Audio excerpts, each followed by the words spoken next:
And welcome to this tutorial on how to change the icons on your flags to ensure that you have some bonuses. It's a fairly straightforward lesson. What we'll do is we'll start by having a look at our flag and the emblems that we have. We go down to the icon for the King's Market. It's here. Click on that. It'll bring up the standard King's Market interface. We want to go up to the fourth icon on the top of that selection, change coat of arms. Select the coat of arms and you'll notice that you now have the flag presented. There are several icons for the colour breakdown, changing colour, but it's the icon that we wish to change. And it's a simple matter of clicking on the change icon. It'll bring up the different icons that are available, and you'll now notice that there are some greyed out icons located in the bracket. Now you can click on these to unlock them with either coins or rubies. Increase glory attacks by 4%. To unlock that symbol you would click it. Increase wood production in all castles by 2%. Increase stone production in all castles by 2%. Increase food production in all castles by 2%. Increase the chance of finding strong equipment by 10%. And increase glory attacks by 7%. Now, the choice of which ones you choose will obviously be up to yourself, but my recommendation tends to be look at what your castles are producing first.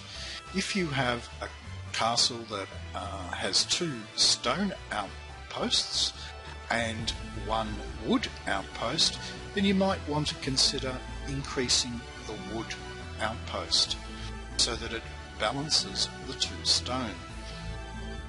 Alternatively, if you have food production as an issue, you would contemplate selecting the increase food production. Now in my instance I have food shinies. 2 of them are stone and 2 of them are wood. 2 of them are stone and 1 of them is wood.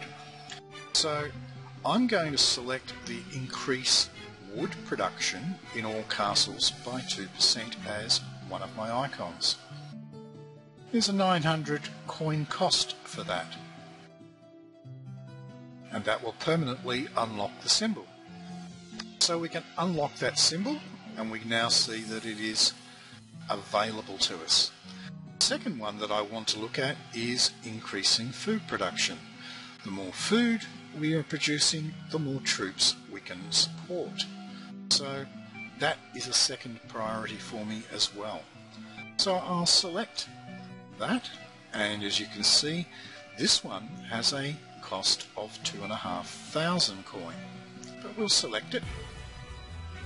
And what other ones have we got here? Let's see. Increased chance of finding strong equipment. Well, that's pretty important because the stronger equipment you have as far as armour for your castellans and commanders, the better it is for you in battles. So I'll unlock that symbol as well. And as you can see, that has a cost of 5,000 coins. So this is not a cheap exercise. Glory attacks, not really fussed about that, but let's go ahead and unlock that as well. And this is our first one that we come up with a ruby cost, 6,500 rubies. So we will not select that one. And increase stone production in all castles. Yes, we'll select and unlock that. And increase glory and attacks by 4%. If we click that, that has a 120, so that's fairly cheap. So now that we have our unlocked symbols, we can choose to apply them to our coat of arms.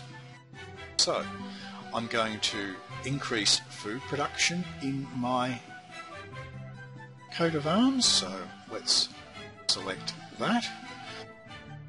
And as you can see now,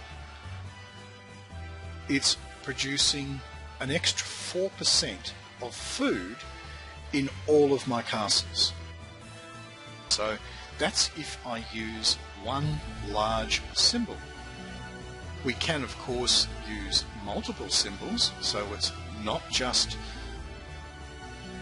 the food icon that is being used for the castle. We can do it so that it is using finding strong equipment as being our primary icon.